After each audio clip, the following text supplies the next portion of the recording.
Do you like listening to advertisements? Me neither. Want to help and support creators directly? Then head to dailytechnewsshow.com/support and help us reach our new milestone today. This is the Daily Tech News for Tuesday, May 29th, 2018. In Los Angeles, I'm Tom Merritt. And from Studio Feline, I'm Sarah Lane. And from Up a Ladder Studio, I'm Iyaz Akhtar. Up a Ladder Studio. Is that new? Have you said that before? I like that. No, I'm in the loft. I figured it'd be better than saying loft studio. Up a ladder without a care in the world. That's me. It's good to have or you a here. hat. I'm without a hat. Big thanks to Sarah Lane and our producer, Roger Chang, for holding down the fort the past 2 weeks while I've been gone. The shows were great. I enjoyed every one of them. They were fantastic. Possibly. Well, Roger and I chuckled amongst ourselves that although Tom was on vacation, he was listening to every show. He always listens. Well, because this is, If one day he decides to sell the show to some nameless corporation, he'll still listen. It was my morning. It was my morning listen in Australia. It was very nice. No, it was great. We missed you a lot, but with Roger's help and of course all of our contributors, we held down the fort and everything ran smoothly, and the audience was great. And I would say you did more than just hold down the fort. You built the fort. You improved the fort. The fort was enjoyable to tour around in. Yeah, I hyperlooped the fort. All right, enough of this. Let's start with a few tech things you should know. Apple's HomePod smart speaker can now play in multiple rooms simultaneously and in stereo mode via AirPlay 2 in iOS 11.4. Apple announced this about 4 months ago. HomePods can also sync with other AirPlay 2 enabled speakers. Apple also announced that HomePod will be available in Canada, France, and Germany starting on June 18th. iOS 11.4 has a few other features, including messages and iCloud support. Uber's new panic button is now live in the United States, so riders can get immediate help in the case of an emergency during their ride. It's part of a new safety center within the Uber app that includes info on the driving screening process, insurance protection, community guidelines, etc. Uber previously tested the panic button in India, and Uber says a similar button for drivers will be added soon. Let's talk a little bit more about what's going down in the Down Under, near but not in Australia. I was so excited to talk about this article. The Papua New Guinean government is banning Facebook for a month in order to crack down on fake users and see how the service affects its population. Communication Minister Sam Bezos said his department will conduct research and analysis on who was using the platform and how. Papua New Guinea has around 7 million people, but recent stats on internet use have put internet penetration at just 12%. Whole country taking out Facebook. Don't know enough about Papua New Guinean politics to say, but it does seem from the outside as if this is sort of a PR play, as if the government is saying, we've been hearing about this controversy and we want to appear to be doing something about it. Well, and in other countries, not this particular one, sometimes these sorts of things happen before elections or something that's going to be happening in the near future that it might actually have some significance to. I have not been to Papua New Guinea, but 12% of a population of 7 million using the internet in general, even if all of those people were using Facebook, it's a pretty small sample size. And a month of not using Facebook, I'm not totally sure what kind of analysis you're going to get about how the population differs between having it and not, but it's interesting. Yeah, and you a lot of times in low internet penetration situations, Facebook is one of the first things people use. Facebook has its free basics program to encourage that, but it also is just widely used by people as a way to connect for free, right, without having to use text messages, etc. Jeff Bezos not only announced Amazon would save the Expanse TV show at the Space Development Conference in Los Angeles, but also that his Blue Origin company wants to develop manufacturing on the moon. That may take 100 years to get going, but Bezos is not deterred. He has a proposal for a NASA partnership with Blue Origin to develop a lunar lander capable of delivering 5 tons of payload. Blue Origin's first orbital rocket, New Shepard, is scheduled to fly sometime in the 2020s. A lot of light, as usual, with Amazon. I'm not sure how much heat. Definitely Blue Origin is trying to get their name in the headlines the way SpaceX has. SpaceX granted, has gotten their name in the headlines because of Elon Musk's penchant for hype, but also because they've actually reused rockets that went orbital. Blue Origin has reused a rocket, but it wasn't orbital. So it's time for Bezos, I think, to try to play that game a little bit. And saying moon colony certainly lights up the headlines. But what he's talking about is leading an effort to create a manufacturing base on the moon, which is something that's going to take decades to 100 years. That makes sense. I love that we're living in the future. This sounds absurd. Okay, just hearing it sounds absurd, but it's happening. So, well, and that's why it works in the headlines, because you want to hear this. You want to hear like, oh, moon colonies, finally. We've been, dreaming about this since the 60s or before. Like, make it happen. But he's talking about mining developments or manufacturing, right? Saying, let's take advantage of the ubiquitous sunlight, the water that is trapped under the surface, the raw material in the legolith. There, we'll obviously have to bring some materials up from Earth, but he thinks it could still make sense and even be efficient to do manufacturing on the moon because of those natural advantages. So what do we think is the over-under on Blue Origin and NASA actually creating a partnership? It is so uncertain what NASA is going to do from administration to administration because it's constantly being jerked from one side to the other. It's hard to say. I have no idea. Now, Bezos says that he'll go on doing this even if he doesn't get NASA's support. So may happen anyway. Meanwhile, China's ambassador to the UN, Shi Xiangjun, has invited all countries, regardless of their size and level of development, to participate in the China space station, scheduled to become operational in 2022. The European Space Agency already has an agreement and has been sending astronauts to China for training. The International Space Station may cease operations as early as 2025 because the U.S. wants to end NASA funding for it, at least right now. NASA has a proposal for a smaller gateway orbital station nearer to the moon. A lot of people are skeptical that would take, which would leave after 2025 China as the only orbital space station. And anyone who takes them up on this would then be able to use that as the only research platform in space. So this could be a huge shift in the focus of space research. Right now, the United States doesn't allow China to have access to the International Space Station. It would be interesting to see if China would allow the U.S. I doubt the U.S. would ask, but it would be interesting to see. Well, in our current political landscape, I don't know. The U.S. and China seem to be making all sorts of trade deals. Obviously, what I'm referring to has nothing to do with space. Sure. But it is unpredictable, right? On one day, it's trade war, and the next day, it's we have a deal. So who knows, right? And anything seems like it's as good a bet as another. It's just really hard to tell. It's entirely uncertain. Do you think anybody's going to have security concerns about being in a Chinese space station if we're being watched that way? I imagine the deals would have to be pretty tight. Yeah.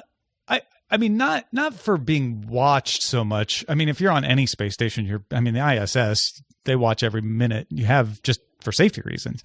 But I think it's less about... But you don't just go there and kind of, lounge. Go I think it's less about surveillance and more about sharing of technology. Like if you do research on the China space station, are you going to have to keep it under wraps? Are you going to have to share it with China first, or is it going to be as open to everyone to use? I would hope that it would be open, but it is cool to just take the countries out of it. The idea of having a new orbital platform that is open and encouraged for all societies to build on. That's the ethos of space that I support. What an idea! Humans enjoying space together. Yeah. Just what the ISS is supposed to be, and often is, if not entirely. So there's a paper published in Annals of Oncology, which describes the results of an experiment using a neural network to spot skin cancers. Easy for me to say. In this study, 86.6% of skin cancers were identified from images by human dermatologists.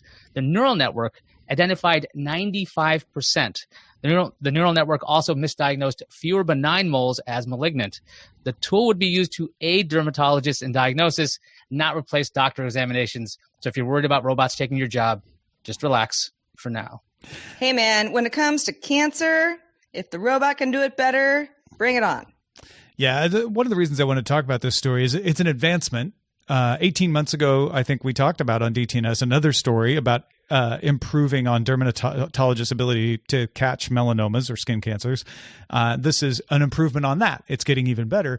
But the point of the story, this is what I like to hammer home, is not, and therefore doctors won't be needed anymore. Doctors are still entirely essential to spotting cancers, because this was only saying if you give a doctor an image only, not a physical examination, how good are they? Doctors do get to do physical examinations. So this is saying, hey, the computer's really good at telling you where to look. And then the doctor has a better chance of catching even more of them as a part of that examination, because the AI is assisting, not replacing. And that just makes humans better. I like that. Yeah, exactly. I believe in the last time we talked about something similar to this, as you mentioned, even we quoted a couple of doctors who said, this is great. It cuts down on the time that we're doing something that we're trying to do best we can. But if AI can do this for us, we can actually be better doctors. So this doesn't actually, get anybody out of a job necessarily. It makes doctors more efficient. Live trivia apps are a hit worldwide. I used to play HQ every day. I no longer do, but that's a story for another time. It's not just HQ, though. India has something called Loco. China has $1 Million Hero. For example, Panya Studios launched a live trivia show twice a day in Thailand in March. With zero advertising, the app has had more than 1 million downloads and reaches around 250,000 active weekly users. It's also talking about expanding to other Southeast Asian countries, Malaysia, Taiwan, Singapore, Vietnam, Indonesia, and the Philippines. Co-founder Jacob Peterson says he wants to expand to more than just trivia with other TV quality interactive shows. Yeah, that's what fascinates me about this, is all of these apps in their various regions have taken off. Sometimes, as with this one, without any kind of advertising. And the founders here, they're 2 Norwegians and a Thai, who are the co-founders of Panya. They're talking about the fact that they think they can create a new way of watching television. Now, Netflix has obviously disrupted serialized television, but you always talk about live television and live stuff as being the province of the older broadcast networks. They're still got the domination on that. Well, this could be the chink in that armor. This could be the thing that moves and disrupts that by saying, not only are we live, but we're interactive. And granted, this is reality show type stuff. They talk in this article about a singing competition like The Voice being something they could branch into. But I could see this, if that takes off, then down the road moving into sports or news, etc. Well, and that's something that companies like Twitter and Facebook and others have tried to do, that whole, we're watching something live together, let's add another layer so people can interact with us, with mixed results. I'm still of the mind that, I don't know, a lot of these apps are super fun. I loved HQ for a while. The notifications started to bother me, so I turned them off, and then there's no use anymore because I just forget when it's on. But really, the deep down fun of it is not unlike Jeopardy, which has been around for 400 years. So it also probably depends on the region that you're in. Certain countries, maybe trivia is, I don't know, a bigger deal. I don't know. Iyaz, what do you think? It's one of those like flashbacks. Didn't Microsoft try this with Xbox Live with this like 1 versus 100 game? And they try to have like, you would show up to a game that you play against other people. Now this idea of appointment television or appointment trivia, I think it's hot for now, kind of like, who wants to be a millionaire? That was awesome for a while. And then you're like, I'm sick of this. It's usually like a cyclical thing. How do you get people to be somewhere live together? You just got to be live. I'll go you one better. Microsoft did a live trivia show on Tech TV that did not do very well.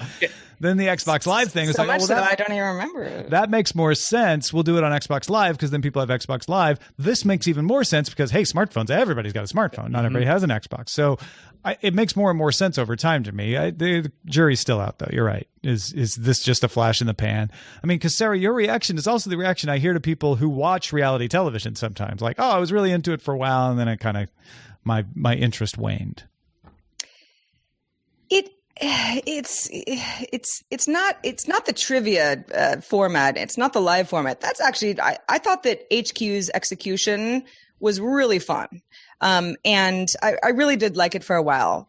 I also think it's a novelty. And again, if you don't have time right at the precise moment, which many of us don't because we have busy lives, you kind of fall off, and it just ends up being something that, oh yeah, I did that for a while. But I know that certainly in HQ's case, and I haven't tried any of the other apps, obviously, because they're international, but still has a huge user base. Yeah. People love that. It got like 1.2 million for one particular stream one time, like set a record. Anyway, folks, if you want to get all the tech headlines each day in about 5 minutes or so, subscribe to Daily Tech Headlines at dailytechheadlines.com.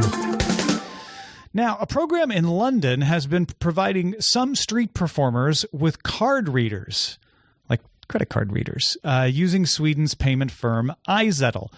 The program has been so successful as a test that it's now going to be expanded over the coming months to cover all registered buskers, as they call the street performers in London. Performers said they saw a significant rise in contributions as people tapped to donate. And you U.S. folks, I've experienced this over the past couple of years, most credit card transactions internationally are tap, not swipe, not even chip. So PayPal is in the process of acquiring Iyaz. Not sure that really makes too much of a difference, but it is good news for PayPal, I guess, if this is going to expand. I'm more fascinated with this idea that after all of our discussions about cashless in previous episodes, one of the things was like, what about street performers? Somebody brought that up. Well, here you go. Apparently they've solved that part of the problem. This is something I've been thinking about for a while. I haven't, I don't know. I've been to London lately, and I just now today learned that buskers is a word that means something. But if you think of a street performer, or for whatever other reason, somebody that you might encounter who's, asking for cash in order for a performance or some sort of entertainment or whatever, I thought, when cash really goes away, and I'm very pro ban cash just for myself because I hate cash. But what happens to all of these transactions that it's kind of a goodwill thing, or somebody makes you happy, and there's change, or you have a little something in your wallet? What happens? Because if nobody has cash anymore, nobody's going to give you money, and can you still make whatever living you were making before? So this is really interesting. I think, Tom, you told me earlier today that some of the payment, though, is set. So you can't say, I'll give you, 5 cents. Yeah, well, I imagine you could do it that way. The Iyaz app works like Square or any of those others. But to make it easy, right, so that you don't have to sit there and interrupt the busker and say, can you set it to $1.50 or £1.20? They just please pause. The pause picture, wonderful performance. Yeah, the picture on the BBC website showed £2 tap to donate, so that you could just decide, oh, if I want to give this person £2, boom, I'll tap, done, right? And that was the end of it. I keep looking at this and I'm thinking, if Iyaz does get enough penetration with this and enough people, buskers, have this logo or something that looks familiar to people, it would take some of the fright away from it. But the idea of like, oh yeah, I'm going to tap my card and allow a credit card payment to some random person on the street who does have a busking license, because there's a difference between a busker and a street performer. Busker has a license, and they have to be authorized to be in that space. I found this out through either Netflix and or the MTA, because around the subway section, like the subway stations, they're everywhere. But if you don't have a license and you can't show it to a cop, they move you along. So if there's a standard and it's highly visible and it's got some security behind it and goodwill, maybe it would work. But I think that first couple of hurdles, it might be like the first days of e-commerce of like, put my credit card number on the internet. That's crazy. But we'll see how that goes over time. Well, but with PayPal behind it, that might help as well. Apparently, the test showed that didn't end up being a problem, that buskers were making more because someone would come up and like, all right, sure, I'll tap. Maybe I'll tap my phone. That way I can be sure that it's just the amount, right? And as soon as one person did it, it caused other people to kind of step up and go, oh, well, it seemed like work for that person. All right, I'll do it too. So you need a busker and a buddy who's like, oh, this guy sounds great. Let me go over and tap. Look, that works. No problem. Also, you should do it too. I'm sorry, Sarah, go ahead. No, it's fine. I want to know sort of, like what kind of sign do you let folks know, as they're passing you on the subway, this is the way that you pay me. Thank you in advance. Like what replaces the hat? Well, it's a chalkboard in this one. I don't know if this is going to be the standard, but it looks like a little chalkboard that's set up right next to the open suitcase that you throw your change in. And it says, tap to donate £2, backed by Iyaz and Busk in London. Well, I mean, a part of me is like, modern world, it ruins everything, But at the same time, as Iyaz mentioned, especially in the New York subway, probably more than anywhere else, you encounter these really talented people, playing violin or whatever it is they're doing. And hey, we all gotta, evolve. And if people don't have cash anymore, I still want to support these folks. Yeah. I'm absolutely. And I have a different perspective on this than I would have 2 weeks ago, because I just spent 2 weeks in Australia and I used cash once. One time I bought a bratwurst in the Victoria Market in Melbourne, and that place didn't take credit cards. And I was shocked and stunned, and I had to scramble and borrow money from my sister because I didn't have enough cash on me. But even in Barrel, Mittagong, and the small towns. But Barrel only has like 13,000 people. All the places not only took credit cards, but they did tap, which meant I could use my phone. I would just walk up and they'd be even a little surprised. I'm like, oh, can I use my phone? They're like, oh, yeah, no, that's easier, right? There was one place in Barrel where my phone tap didn't work. They said they took it, but it didn't happen. Well, I just pulled out my chip credit card and that worked fine. In fact, tapping was easier because as a U.S. person, every time I did the credit card, they'd have to be like, oh, I guess we need a signature. That's weird. Okay, here you go. Sign this piece of paper. I don't know. But if I did the tap, it was all good. Like everything was fine. So this fits into that society. If you're in that kind of society, which by the way, Peter Wells and Raj Diyut, they've been telling us, and so have UK guys, like who actually uses cash anymore? Like you just tap for everything. I experienced that. It's real. Like little places, like little vendors in markets, people on the street, food trucks, they all took tap to payment. It was weird to get back to the US and go to the drugstore and go, oh, right, CVS doesn't take Apple Pay. That's weird. Right. I remember a few years ago, I think it was 2015. Anyway, recently, I went to Iceland, and it was the first time that I had forgotten to get money and, do a whole conversion thing, and I never needed it. And I was there for a week. And I remember being like, wow, I actually don't need local currency. Yeah. Iceland is, pretty evolved in the sense, but you see that more and more. It's really interesting. I did pull out some cash, and so I used it on a cab where I didn't have to. I could have paid with tap. It was fine. And then, of course, when I get back to LA, I didn't have any American cash left because I didn't have any Australian cash to even exchange. And the cab driver was a little miffed that I was like, can I pay by credit card? He's like, you don't have cash? So I get the difference in perspective. Some things are global, aren't they? Well, that's my point. In Australia, when I said, can I tap? They're like, yeah, sure. I mean, everybody does. Oh, you mean when you got back to the States? When I got back to LA is when the guy was like, what, you don't have cash? All right. Right. It's like, I probably have taken out money out of the ATM maybe once every 2-3 months just to have money in my wallet just in case I run into this scenario. But I'm more and more excited when I got a notification from Google Pay. They're like, your local supermarket takes Google Pay. And even though this is a nice little area where I'm in New York, it's a really old school supermarket. And I was shocked that you could use tap to pay. I was so excited. Yeah. And so that $20 has been sitting in my wallet for way too long now. So don't get me wrong. I'm not saying it's the death of cash. I don't think cash is going away. I'm not bringing that. We're not bringing that element back. But tapping buskers, that just seems natural to me after 2 weeks of never using cash. Hey, thanks to everybody who participates in our subreddit. You can submit stories and vote on them at dailytechnewsshow.reddit.com and in our Facebook group, facebook.com/groups/dailytechnewsshow. We still get the emails, I hear, Sarah. We sure do. One comes from our patron, Andrew. Thank you in advance. Andrew says, last week you were talking about Google taking the top spot in the smart speaker market. This was Q1 2018, which it succeeded Echo for the first time.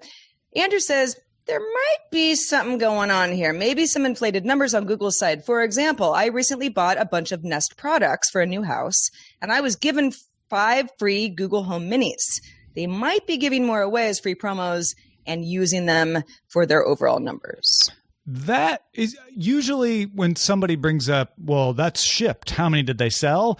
I'm like, sold and shipped usually end up being about the same. But Malik brought up the same thing on Twitter, and Om is a very thoughtful guy. So I think there might be something to it because they have been giving away so many. Remember we talked about all these Google donut stores where you could get donuts or win a home mini. It might be enough to at least cause a couple of percentage point difference there. I'm not sure how much, but you'd have to give a lot of them away to really move the needle, I still think. Although 5 Google Home Minis, I mean, 1, great. I know. But, it's kind of a big number. Absolutely. We also got an email from Ted who said, more Roger Chang, more Roger Chang, more Roger Chang, in all caps, 3 times. He said it 3 times. Yeah. He said, hey, DTNS crew, like many people, I thought Roger Chang was just a producer, and his curmudgeonly demeanor seemed to indicate that he liked it that way. This is just a note that I've been enjoying Roger's thoughts while Tom has been away, and will be happy to get to hear more from him as part of the regular show. Chang, we can believe in. Ted. I think that should be a DTNS shirt. Chang, we can believe in. I really do. And a do. picture of Roger. Yeah. Roger, veto me if you don't like the idea. I would wear one. I would wear one. I would too.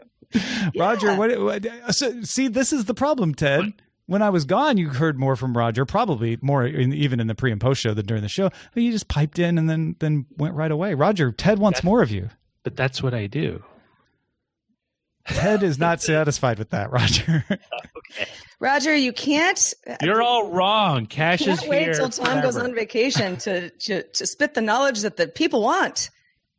I will interject that there are moments in my life where I use cash because I'm in a part of town I don't want to be known that I was in. Oh, Roger's in Melbourne. You can tap for that stuff.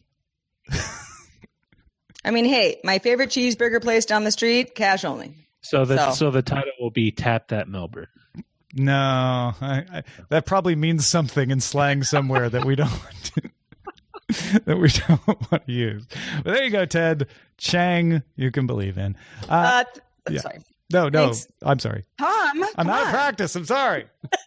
Ted and Andrew, thanks for the feedback. Thanks to everybody who gives us feedback. And also thanks to Iyaz Akhtar. Always good to have the gang back together. Iyaz, let folks know where they can keep up with everything else you're up to. Go find me on twitter.com/Iyaz and go to that cnet.com place. We just launched a new show called Alphabet City. It's a show that covers everything to do with Google and its parent company, Alphabet, and anything that's related to it. So Android, YouTube, Waymo, whatever, the Jigsaw, anything you can think of that's related to this company, we talk about it every Tuesday. New episodes, and there's a new episode up right now. Nice, excellent, good name. My apologies that I didn't let a tarantula walk on my arm before I left for Australia, but I still plan to do that. And we have one more patron than last month that we're getting like right up against the end of the month tomorrow. So our goal every month is to have at least one more patron than last month. So give us a little margin there if you can and help us out at patreon.com/DTNS. Of course, if you've been watching the video, if you've seen the fine Daily Tech News Show hats that Sarah and Roger have been wearing, I've got one too, and you could have one as well. Just head to dailytechnewsshow.com/store. If you want to give us feedback, we want it. Our email address is feedback@dailytechnewsshow.com. We're also live Monday through Friday at 4:30 p.m. Eastern, 2030 UTC. And you can find out more at dailytechnewsshow.com/live. Talking earbuds with Patrick Norton tomorrow. See you then.